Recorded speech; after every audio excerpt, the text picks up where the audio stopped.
Hello, everyone. Welcome to the EFL Magazine Business Podcast. This is episode 13. Today's guest is Rachel Paling, and Rachel is the CEO and owner of Neurolanguage Coaching, which incorporates professional coaching and principles of neuroscience into the learning process. She coaches and trains teachers worldwide and now has a network of over 800 neurolanguage coaches. Rachel has recently set up an education foundation called Neuroheart Education. She is also running her 5th annual Neuroheart Education Conference from the 14th to the 16th of May 2021. I hope you enjoy the podcast. Hey everyone, buckle up for a new episode of the EFL Magazine Business Podcast, the one and only podcast made to help you launch your business or take your existing business to a level of success you could never have imagined. Whether you're a school owner, freelancer, publisher, or other entrepreneur, you're sure to pick up lots of actionable advice when you listen to the EFL Magazine Business Podcast.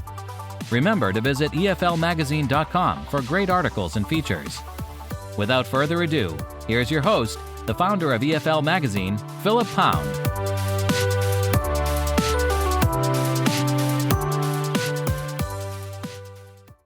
Back, everybody, to the EFL Magazine Business Podcast. And today I'm delighted to have Rachel Paling on the line. Rachel is the, head honcho, CEO of neurohearteducation.com. She's got a lot of things on the go. And I'm really looking forward to speaking to Rachel today. Rachel, how are you today? I'm very well, Philip, and I'm delighted to be here and really grateful to you for inviting me. Thank you. Thank you. So we unlike maybe a lot of the guests that I have, I've actually met Rachel. I had the great pleasure of meeting Rachel a few years ago at the EduFest in Millfield. And so, you know, it's not always we can say that in this particular world. So Rachel, tell me what you're doing at the moment and how life is for you. Well, do you know what? There's beautiful sunshine streaming through the window this morning, and I'm extremely grateful for that. And today, actually, I've got a rather relaxed day, which is quite unusual, but working on a lot of things. And I think very similar to you, Phil, we never stop. So it's that continuous development, creativity, plus the continuous day-to-day keeping up with everything that we have to do. So there's teacher training going on. There's development of teacher trainers going on. And there's a lot of sort of writing in the background going on. Also very, very excited that in February we're launching this new foundation, the Neuroheart Education Foundation. So yes, a lot of things going on at the moment, similar to you. Okay. Yeah, well, I can launch a podcast just interviewing myself. I think I'll talk about all the things I'm good at. It should be about 5 minutes. But so tell me a little bit about the foundation. This is something new. It is. And what many people don't realize, Philip, is that in 2008, when I sort of had the vision of what I wanted to see in the future, the real thing that I wanted to see was the foundation. And that was back in 2008 when I set up Efficient Language Coaching.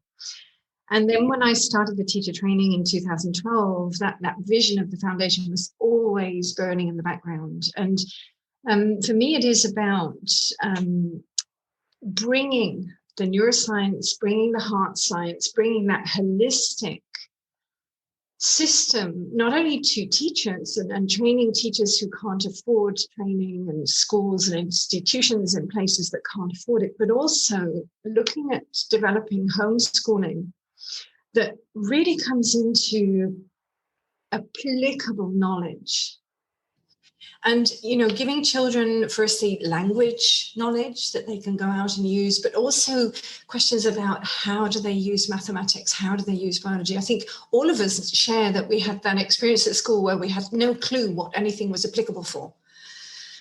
We still don't know a lot of things. Long division. There you go. Take that one away. Oh gosh, absolutely. So that's going to be the real essence of this foundation and the homeschooling program that we want to bring out. Even things like entrepreneurship for kids. Things like that. One of my coaches in the US, he's very excited because he's preparing that course, not only for teachers to give to kids, but also for kids to experience that introduction to being an entrepreneur, even from being a child, So excited.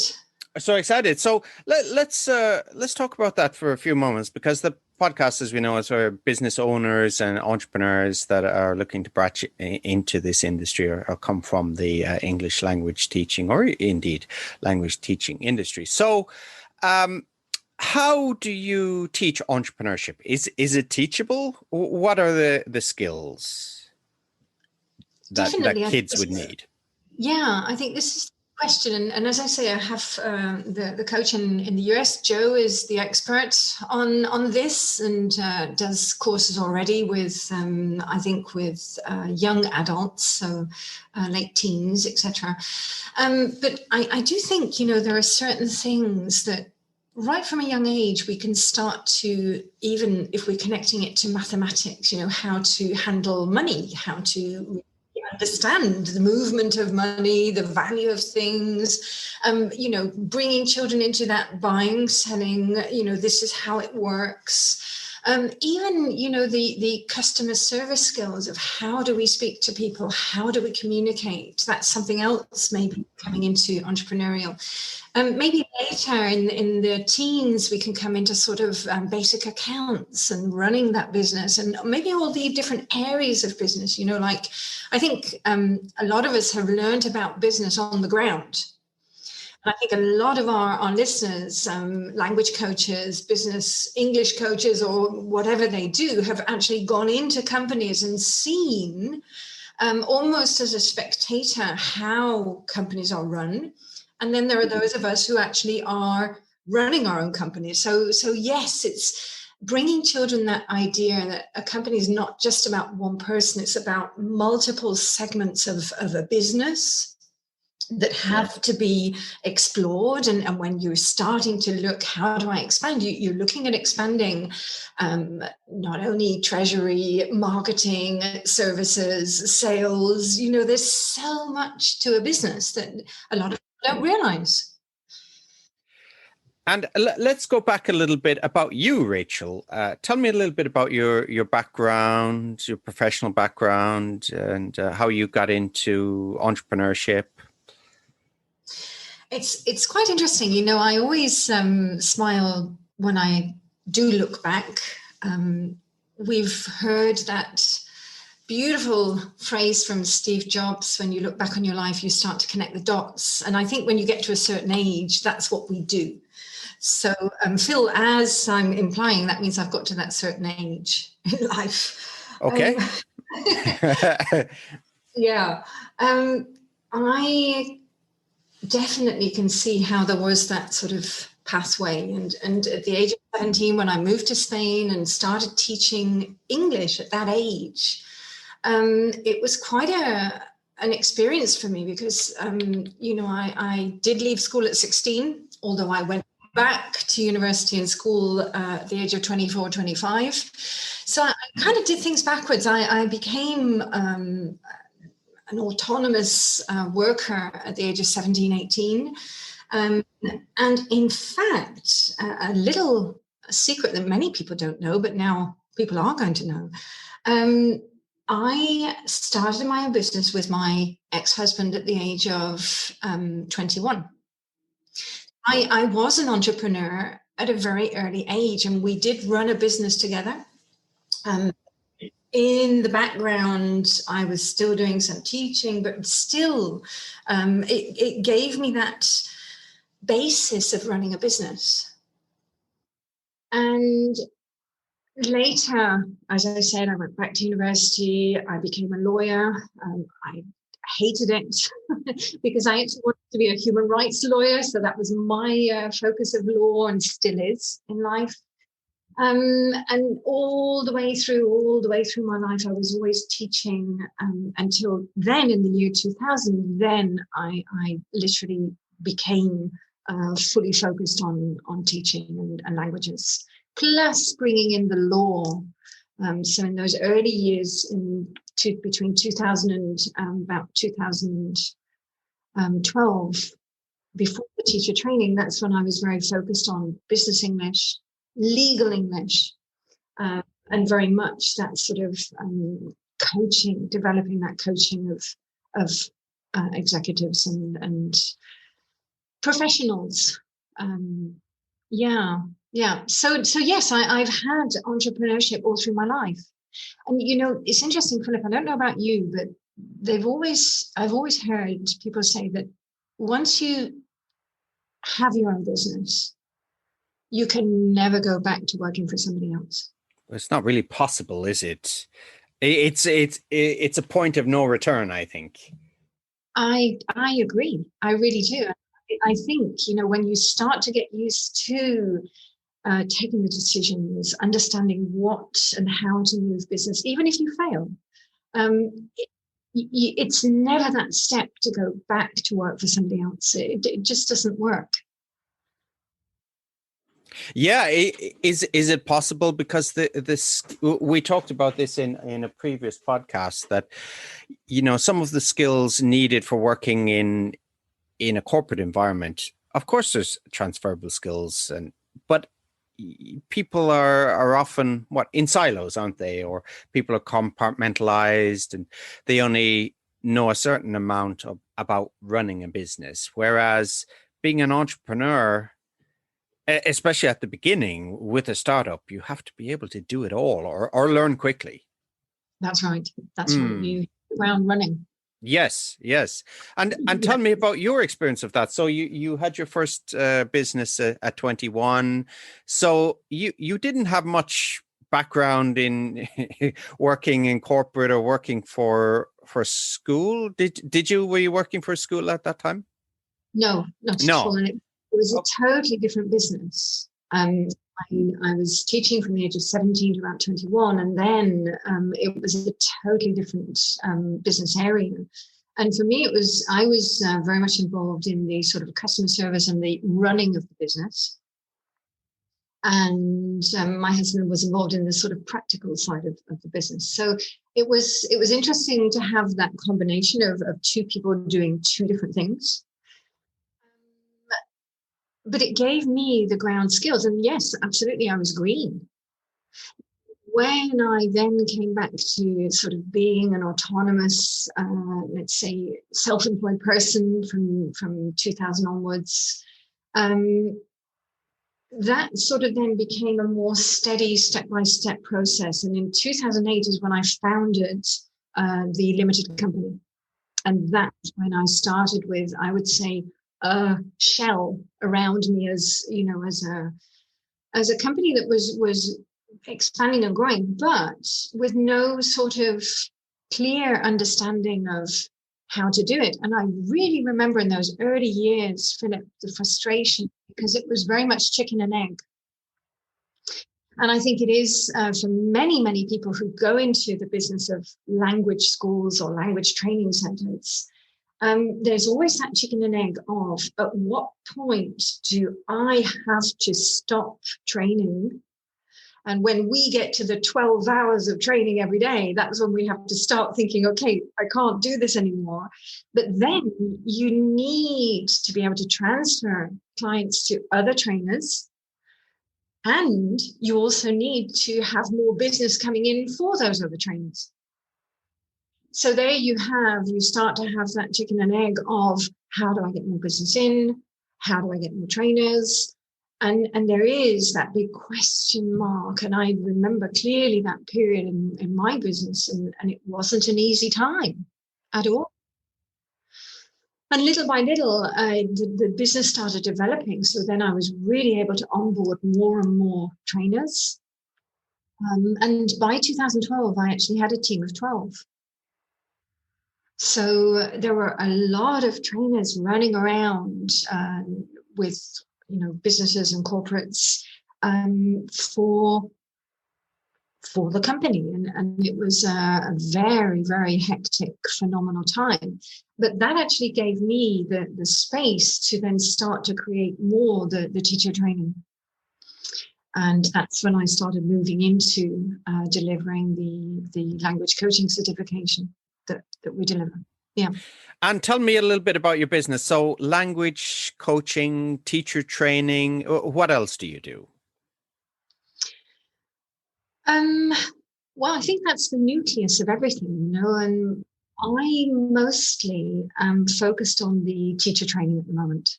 So developing the concept of neurolanguage coaching, really bringing this to teachers. And now there are 22 teacher trainers of neurolanguage coaching worldwide.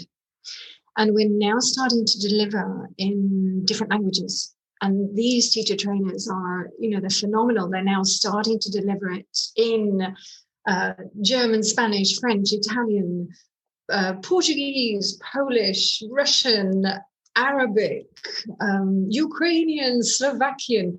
So we're bringing it out now more and more into the different languages. But your business is not just language training, isn't it? You bring in, is it right to say neurolinguistic? Is that the right phrase? Or do you have your own? Well, it's neurolanguage coaching is the combination of neuroscience plus professional coaching into that delivery of language learning. So it is about, and it's nothing to do with neurolinguistic programming. It's nothing to do with anything that is sort of persuasive language of, not at all. What we are focused on is the hardcore science behind the way the brain functions, reacts, and learns, and bringing that knowledge to trainers and teachers to really modify firstly the way that we communicate. It's absolutely key that we understand that the way that we communicate has an impact on the learner. And secondly, to be able to share with the learner what's happening at certain points of that learning process, or, are there any blocks? Are there any obstacles? And how do we coach around them? And then also helping people to connect very quickly with the language.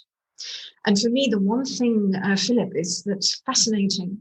Since 2016, we now know that when we learn a language, the brain goes to the native language structures first. And I know that because of all my language learning. I know that I've hopped from language to language. I went from French and Latin to Spanish. I taught myself Spanish.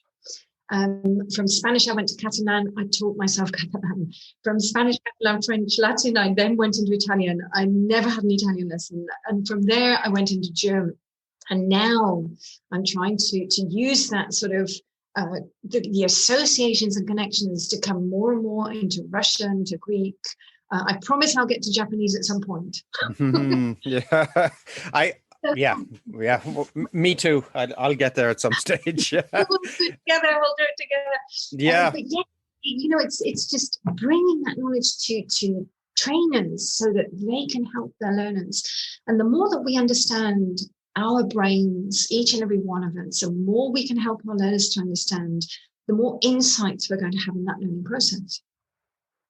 And then on the other side, we're bringing in the professional coaching. And coaching, a lot of people think that coaching is just about having a chat and having a conversation and being a coach, like a sports coach. But actually, it's not. It's much, much deeper than that. And you come into the competencies of being a coach with the International Coach Federation, and when you actually go through those qualifications of becoming a life coach, it is not easy. And there is a lot to learn and modify again in the way that we communicate. Mm. And this is a conversation I had with Rachel Roberts last week about coaching and therapy, as well as an excellent interview. So for those of you listening to Rachel's interview, we can have the other Rachel we can listen to. Spelling's a little bit different, though. She is the AEL, you have the EL. I'm not. Pardon? She is the biblical spelling. Oh, I'm not. Okay. You leave it out. But yeah, so for somebody who's wants to become an entrepreneur, runs a business, so what kind of coaching could you offer to those kind of people? What kind of advice can you give from this perspective, from Neurolanguage Coaching?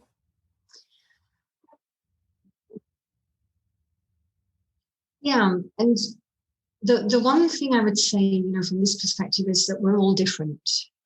It's about respecting that each and every one of us may do things differently. So whatever I say may resonate with some people, may not resonate with others. And it's about coaching is always that sort of trying to get people to find their way. So with anybody who's trying to set up a business, I would really say, see if you can find a business coach. See if you can find somebody who is going to soundboard ideas with you.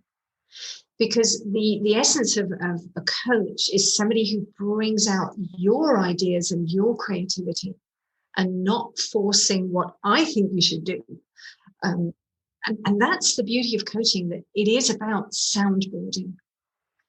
So my advice would be to try and connect with a business coach, bounce some ideas off. If you want some advice, then clearly ask that coach, and the coach could then share things that have worked for that person, but also share other things that have worked with other people, because normally, when you have business experts, they have alternatives. It's not just giving one idea. Now, I think it was about 2014, I did in fact enroll in a program where I did have a business coach for a short period of time. And one of the most fascinating things that this this coaching program gave me was, if there is something in your business that you do not like, find somebody else to do it. And that was the best piece of advice I've ever had in the business. And this is what I actually, we support our neurolanguage coaches. We support them with marketing workshops. We support them with a little bit of business insight workshops. And this is something that when we are having those workshops, I often say to the neurolanguage coaches worldwide, who themselves are what I would call mini entrepreneurs. They are mini businesses. And I always say, if there's something you don't like, if you don't like marketing, who could do it for you? Who could help you? Even if it's a teenager helping you. If you don't like accounting, who could support you? If you don't like sales, if you don't like creating packages or whatever, that's the best advice I ever had. Okay, fantastic advice. So, Rachel, besides a business coach or a life coach, or in this case, business coach, what sort of a network, what sort of support group should entrepreneurs have, or what would be, so for example, should they take part in a mastermind group?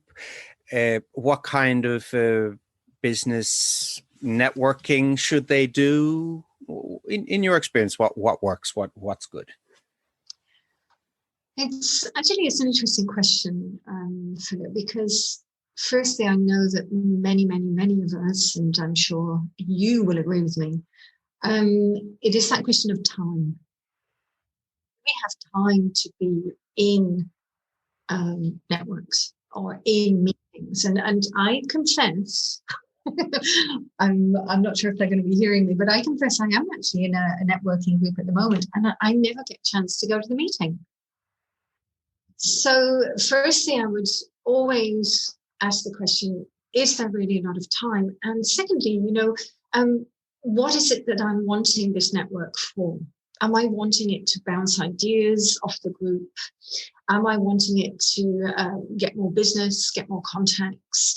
And I think that the honesty card, I always talk about the honesty card in coaching, that, I really need to be very clear, what can this network bring me? Can it bring me expertise, contacts, or just networking?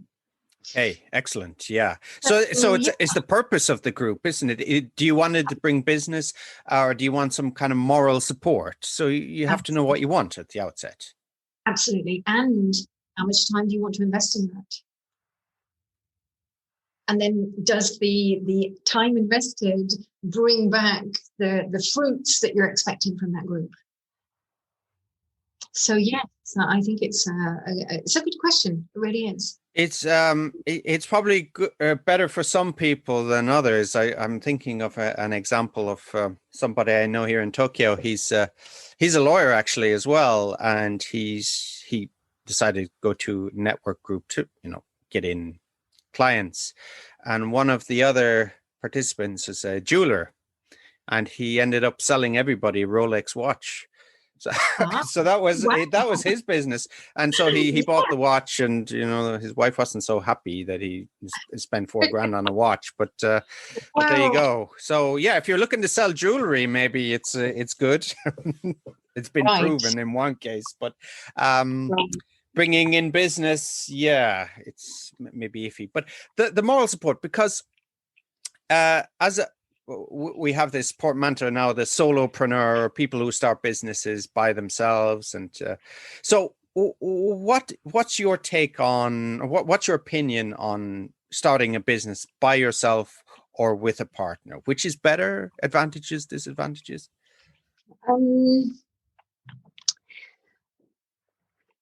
You can hear that I've got this long pause here.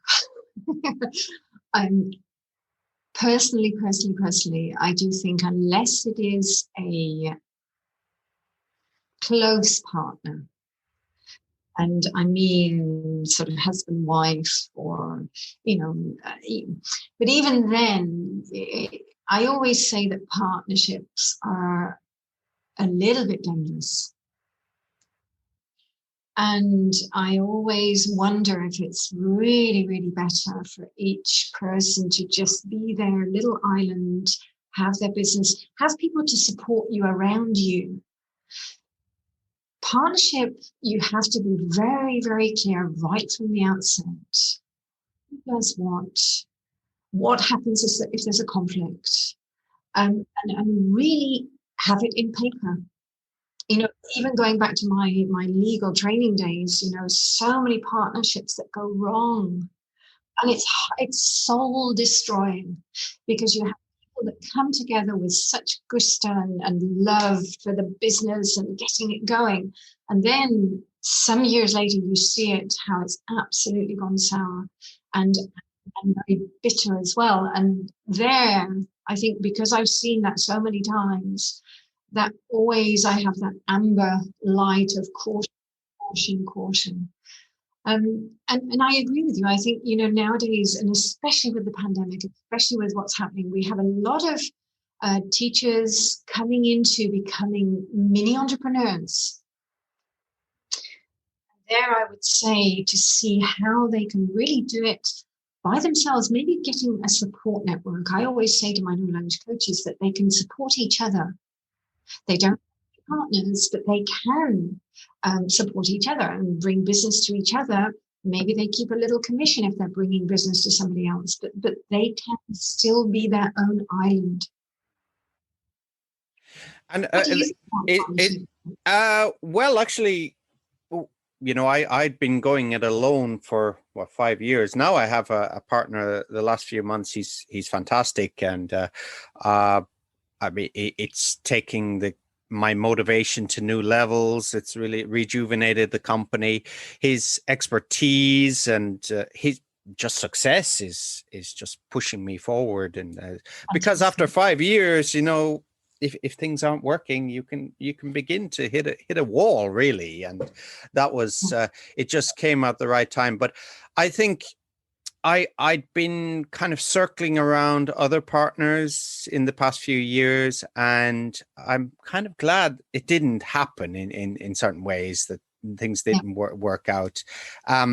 So because he's the best guy that I could think of, and we work really well together. So As somebody else related to me in an email, he said, "Whoa, you've struck gold there with him." So,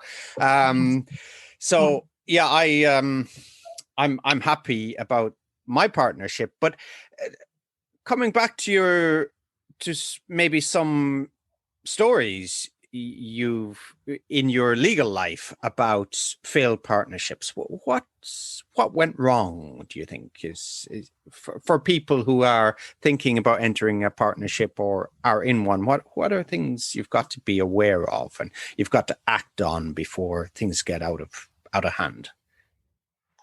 It has to be right at the beginning, that clarity of who does what. And, I think, as you say, you've found that magic formula with your partner. And that really is, when you've got a business partner, at the beginning, everybody is very, very enthusiastic. Everybody is, hitting the roof with motivation, whatever. But many people forget to get that solidity behind to say, right, fantastic that we're feeling so good about this. Let's just get it down on paper. Let's really, really clarify. This goes this side. This goes this side. This is what happens if we have a question or if we have a dispute or if we don't agree in the future at some point. So I think it's in everything in life, I think it's that clarity beforehand and not allowing those emotions to run away with us. Because they do, we're human. And just having that rational, logical brain first, saying great with the emotions, but let's just clarify first.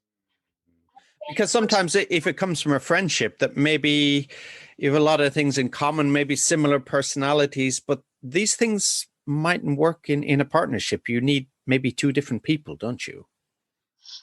Well, I mean, there might be magic formulas with friendship. There might be magic formulas with strangers. It's about that when you work together with people in a business, it's getting the spark for that business to move forward. And as you're saying, that's what you were, you found it. And that's fantastic. And then, it doesn't matter if it's friends or family or whatever, as long as there is that magic formula and it's working, why not? Yeah, what I wanted to say, I should clarify, was maybe if two people are extreme optimists, maybe that won't work well. Or if two people are, maybe if there's an optimist and a pessimist together, that somebody who's maybe less of a risk taker or who can see the possible downsides of things, that it's maybe a good balance in a company. From your coaching background, do you think that's better than maybe two optimists, two people who will spend and I think I'd move it more into the realms of the brain instead of using optimism and pessimism. Okay. Pessimism is quite a negative word. So I think I'd use it more in terms of the brain. If you've got two very emotional people, it could be good to sort of say, okay, let's just engage on rational, logical, prefrontal cortex first. And then let's go with the emotions. So yes, I think it is. It's great when you've got that optimism together and the positivity, and both people are bouncing off each other, and you've got the energy going. That's phenomenal. That's almost like, for me, that's like the fireball for the business to move and take off. And wow, yes. So I wouldn't want to lose that. And if I've got two people in a business like that, I'd be saying, go, come on. But at the same time, I'd be saying, right, guys, let's sit down. Let's just get it on paper. Let's just sort it out. And then go. Yes. Okay. Excellent advice. So we talked a little bit about partnerships. So you're starting off in your own business. It's a bit daunting. There's, maybe overwhelming as well. How can you cope with this sort of situation from your coaching background and from your own experience? What kind of tips can you give to people? Definitely, as we were saying before, it is that sort of cracking the chicken and egg. How do I bring in more business? And then how do I bring in more trainers? If that's the sort of feeling of I need to expand or I need to offload, because I think you and I know, and many of our listeners know, that, you get to a point where you are actually with so many clients. And, in those years from 2008 to 2012, Philip, I kid you not, I was starting at 7 o'clock in the morning and I was finishing at 7 o'clock in the evening. The only breaks I had were when I was running from client to client and in the car from client to client. That's when I'd have my lunch, driving to the next client or running through the corridors with an apple or whatever. And when you're working like that for a long period of time and you're trying to develop a business, I think that is really stressful. And it is, I would say, the most intense period of developing a business. And at some point you say, enough. At the weekends I'm doing my administration, and the weeks I'm 12 hours running from client to client. And now I definitely need, and there it is that question of, okay, which are the clients that I would be able to transfer to new trainers? And then how do I develop that? And then it's the question of, okay, marketing to get more business coming in.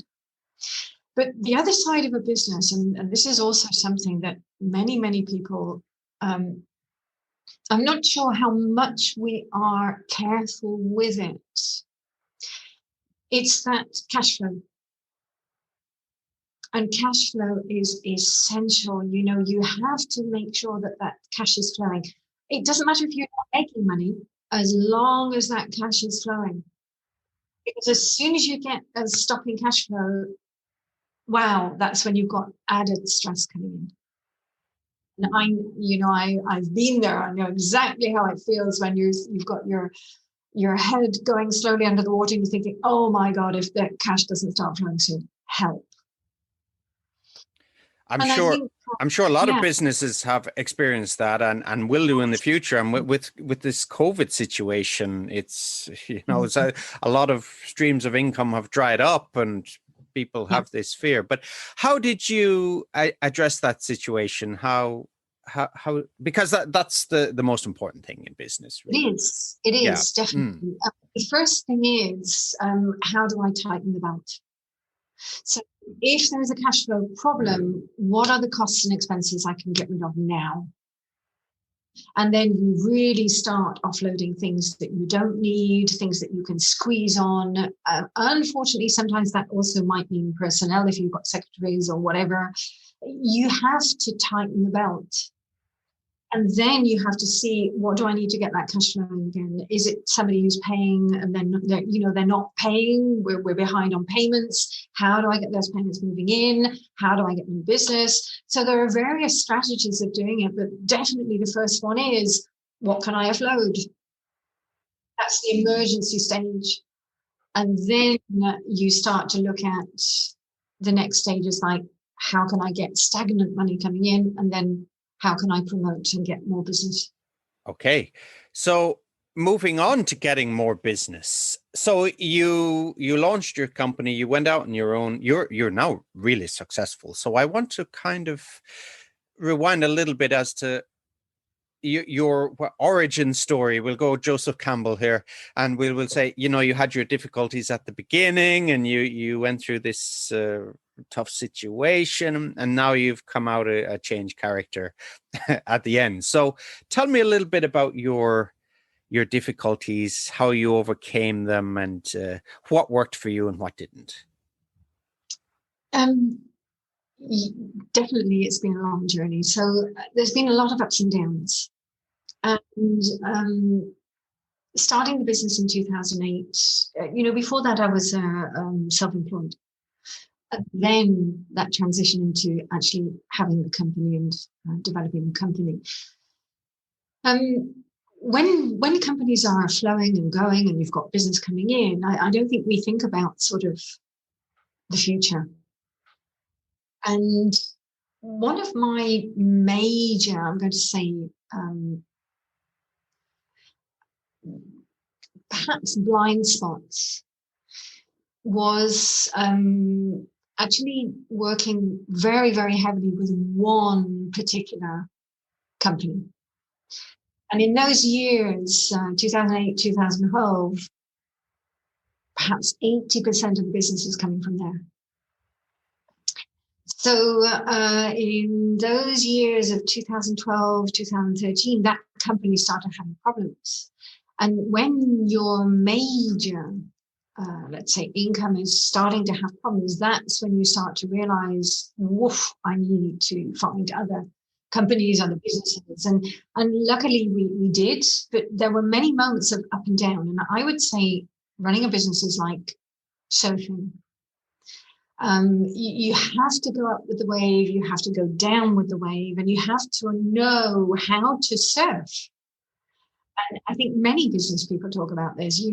There are going to be down moments. There are going to be moments where you're thinking, whoa, how do I get out of this? And I would say I've hit a lot of downs. It hasn't been plain sailing. And thank you for that comment that you're seeing success. I personally I still feel there's so much more to do, and for me I always question, what is success? From the outside, people see what they want to see, but they don't see the everyday that you and I are experiencing. They don't understand what battles we're facing behind the scenes. So business is interesting because obviously people see what they want to see, and people comment on what they want to comment. But in the background along the way, and when I started with the Neurolanguage Coaching, there was a lot of skepticism from the beginning. I think I was one of the first to really talk about neuro. A lot of attacks, especially people saying, hey, you're not a neuroscientist. Well, how are you talking about neuro? And by the way, now I am a neuroscientist. I do have my master's in neuroscience. But, just what people don't understand, and I talk about this with my teachers, is that social and emotional pain that we all experience as human beings. And, when people were attacking me, and there were some from the English world that were heavily going into those attacks, and publicly, by the way, it hurts.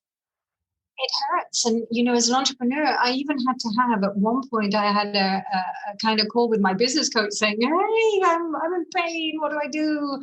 And, you learn to kind of accept that some people will agree, some people won't, and that's fine. Everybody has their opinion. For me, what's important is helping those teachers who are ultimately helping their learners. And, for me, it's about how can we all understand our brains more. Philip, if I'd have understood my brain earlier in my life, what a totally different life I would have had. And I honestly, goodness, if when I look back and I look back at my brain, the reactions, the emotions, what I did here, what I did there, it's like, oh, wow. Now I understand so many things. And if we can bring that gift to young people, even to children, I do think that we need to be talking to children about their brain and, how to manage ourselves as human beings. And if we can bring teachers to really bring this message more and more to children, to other adults, I've sat with middle-aged ladies and gentlemen talking about fight or flight and what's happening and what can we do and what strategies can we build up, and especially with language speaking. We had one lady with one of our coaches in Milan with Sophie, and this particular lady in business meetings, she would never talk because she was terrified. And we're talking about so many topics, academics like this. And with a few sessions with Sophie, one meeting, she walked into that meeting and she started talking. And she gave the feedback to Sophie that they nearly all fell off their chairs because she was speaking, and she was speaking confidently and well. And that isn't the fact that she learned the language from one day to the next. That's the fact that she took control of her brain. She managed her emotions, she managed her confidence levels, and she went in there and she did it. So yes, I think, running the business, there's been ups and downs. You learn to surf the waves, you learn to accept. I think you learn to really accept that, there may be many things happening. And maybe we need to go back to being a little bit that sort of Socratic Greek philosopher mentality of, just acceptance. Stoicism, I guess, is the answer to everything in life. Okay. Well, we'll come on to that in a moment, because it's an area I'm very interested in. But and maybe related to that as well, a problem people will have in entrepreneurship, but in life, whatever endeavor it is, if you are reaching some level of success, you're going to get detractors with this. This is something, because if you want to have success, this is the wages of success, isn't it? You're going to get people that don't like what you do. Absolutely. And, I think it is coming back to that. Firstly, it's the understanding the social and emotional pain that we all feel. We all feel it. We all get upset, even if it's, friends, family, whoever is having, criticizing us or whatever. So the real question is, how do I manage my reaction? I cannot manage the reaction of other people.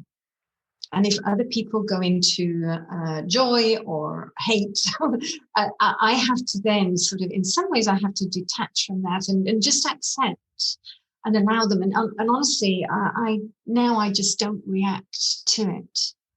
So it's for me, it's about, and it was a learning curve about how to manage my reactions.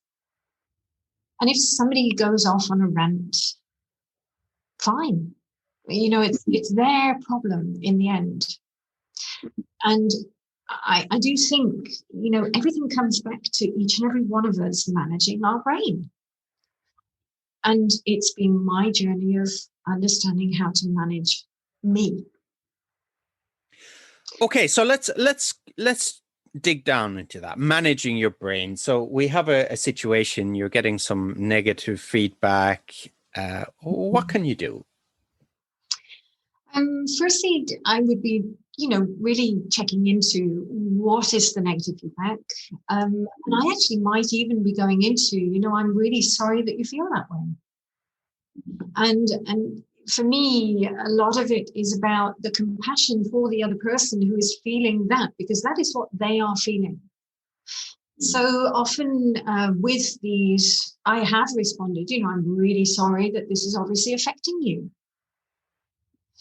And then it could be that sort of, well, maybe there is something that I can add to this scenario so that you have a different sort of understanding of it, because it may be that misinterpretation from that side.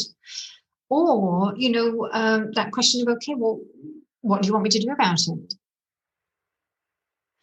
And really balancing it to that person. If there's negative feedback from that side, well, how can I help? What can I do? How can I make it better for you?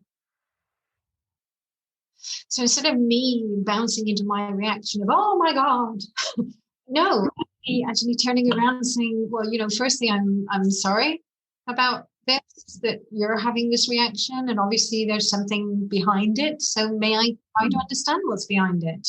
And then when I understand what's behind it, what can I do to help? Or maybe I can give you a little bit more of a clearer clarification or information to help you to understand more the situation. Yeah, excellent advice, because the natural reaction is to get defensive, isn't it? And then, personal attacks, and it just becomes very childish, doesn't it? What you then have are two people exploding, and each side is exploding in their reaction. And then you have that sort of distancing of both sides. Whereas if one party is not reacting, that person who is reacting, literally you're just saying to them, well, keep going, or let's sort it out. And it is. Everything in life, Philip, is about how we react to it. Each and every one of us. And this is something within our gift. This is something within our part. Getting back to the stoicism, we have, we can't control what people say about us or how people think of us, but we can control our reaction to it and our response to them. Absolutely. Yes. Absolutely. Mm. Yeah. Yeah. So we talked about your journey. You had the difficulties, and tell me about the success in your company. Tell me, about how many conferences, trainers you have now, and how you got there, what the magic formula is. Again, I'm going to say it really depends on what the definition of success is. For me, success is when somebody says to me that they've had good feedback from their learners. That for me is the greatest form of success. And I always say to trainers and teachers that do my course, your best feedback is going to come from your learner, not from me.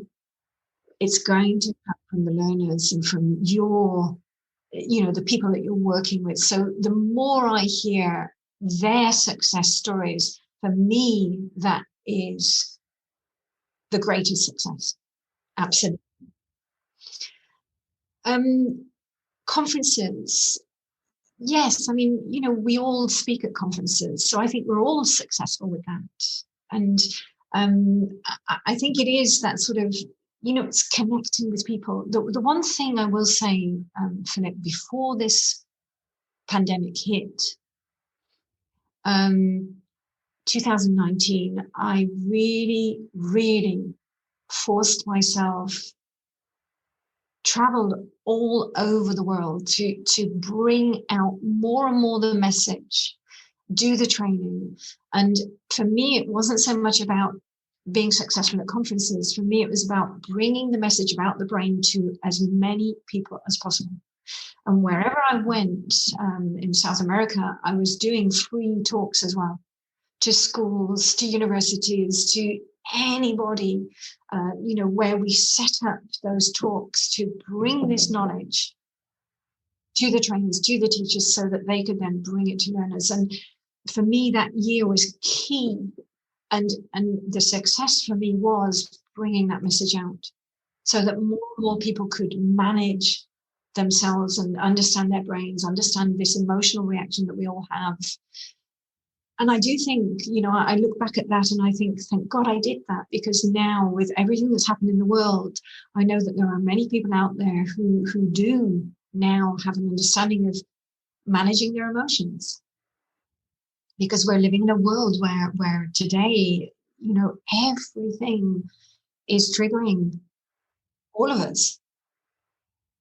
So for me, success is more about positive feedback and bringing the message out. That's my measurement. And for me, the setting up the foundation. A lot of people think, I've had also a lot of comments of, oh my God, she's raking in the money, God knows what. I don't want anything from it. And what people don't really understand is that I live a very, very simple life. It's not about me. You get to a certain age in life where it doesn't matter. I don't need things in my life. And that being able to be a social entrepreneur, that for me is success. Where, last year we did the Neurolanguage Coaching conference and we did it online. And I'm going to say 75% of those proceeds, because the other 25 went towards costs, 75% of those proceeds have been used to set up this foundation. And for me, pumping it back into something that's going to be of service, that's going to try to help, and especially now today, that for me is success. That rocked my boat. So I think for any of you who've listened to previous podcasts and future podcasts, this is a common theme. People, I haven't asked Rachel this. I don't think I have to, but where does money come on your list of priorities? And it's down there, maybe third, fourth for most people I've talked to. It's about the satisfaction of doing a good job, getting the feedback, and changing people's lives. Yeah, absolutely. Yeah, Absolutely. I can see that. Yeah, in a business, realistically, we need that cash flow. It's like a river. You need to have the cash flow, and the cash flowing then starts to pay people who are working in that business, paying the teacher trainers, paying everybody. And for me, money is about circulating it. It's not about retaining it. It's about circulation. And now what we've done is we've opened another river of circulation into the foundation. And, again, we'll be doing the conference this year, and again, the proceeds will be going into there. So for me, it's about, I always think it's about being, could we say I'm trying to look for the right word, the manager of that flow. I don't need to have that money flow in my, let's say, in my presence, in my life. I need to keep it flowing. I need to keep it going. And that is, I think at the moment for all of us, it's about keeping everything going. That's the key. So for me, money is very, very low on the retention list, but as that vision of the river flowing, that is the vision to keep it going and flowing. And for those of our listeners, we're talking to Rachel Paling of neurohearteducation.com. If they want to go down the career path of being a coach, how do they go about it with you?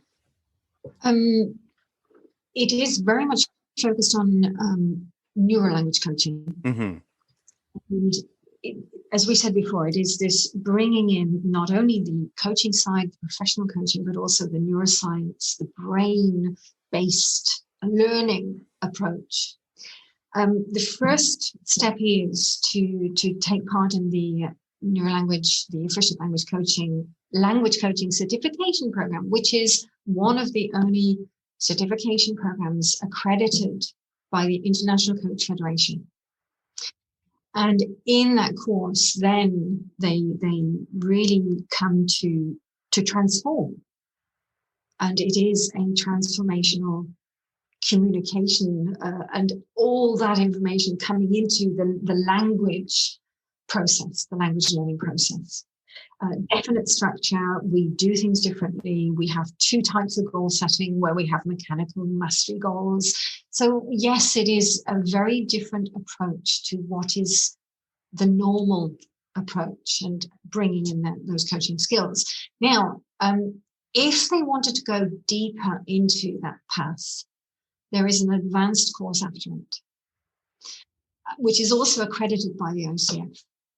And with the first course and the second course, quite a few of my neurolanguage coaches have then used the credits from those courses to develop themselves as a life coach with the ICF. And quite a few have done that, yes. If they then want to go on to the teacher trainer path to actually be teaching my neurolanguage coaching course to others in the world, there are two more courses. There's the professional neurolanguage coach, which actually goes a little bit wider. We then go into culture and language strategy and things like that. And then finally, we have the teacher trainer course, where they are literally habilitated or facilitated to have the license to then train neurolanguage coaching to other trainers and teachers. That's on the one side for it. Now, on the other side, we also have another course, which is accredited by the ICF, which is called Neurolanguage Communication. And this is, in fact, for any teacher, for maths, physics, and, any person who is involved in training, development, even in companies. And this course combines the neuroscience and the coaching without the language element. And that's something else that we're also developing now in the world. Okay. So the last question I'm going to ask you today, Rachel, is what's for the future? Valentine's Day will be very, very special this year, everybody. Because we are launching the Neuro Heart Education Foundation. Okay. Lots of heart. So that is definitely in the future. We're coming into launching the foundation. The foundation will be not only about training teachers, but also homeschooling. I've never run a foundation before in my life, Philip, so this is going to be another learning journey for me and for anybody who is going to be accompanying me on that journey. So yes, continuing with the training, continuing with this development of helping people to understand communication, managing the brain, bringing it together in learning, and really trying to reach people who are affected, not able to afford education, or people who are affected by the pandemic and need that extra support with education. So, and for people who want to be volunteers, are you accepting volunteers for your foundation? Definitely. We already have some volunteer projects where some of the neurolanguage coaches are actually coaching for free. We have one foundation that we're working with in India, where we're helping teachers there. And also some of the coaches are helping children in Italy with learning difficulties. And they're volunteering and helping for free with that. And that program, that volunteer program, will be coming into the foundation. So yes, and we will be looking for, some teachers, trainers, educators in other areas like nature, science, etc., to create that curricula. So yes, if there are teachers and trainers. The one thing I do want to say, Philip, my idea with the foundation is that all the teachers and trainers who are delivering services through the foundation will get paid. And the funding that we receive will go towards the payment of those teachers and trainers and coaches. And the children or the teachers receiving will be receiving free of charge. So for me, again, it's about that circulation of actually, yes, providing work, which is being paid for, but the end product is actually being received for nothing.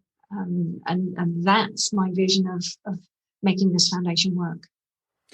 Okay, and on that note, we'll end it today. So it's Rachel Paling, and Rachel is on neurohearteducation.com. What's the best way? You're on Facebook, Twitter, LinkedIn, all the usual channels?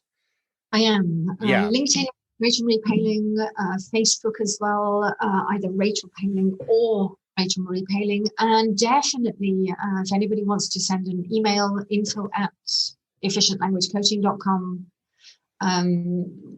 With pleasure, I'm very open to feedback or to people who are interested in helping with the foundation, and Instagram as well. Instagram, Coaching, or me, Rachel Paling. So yes, delighted to connect with people all over the world.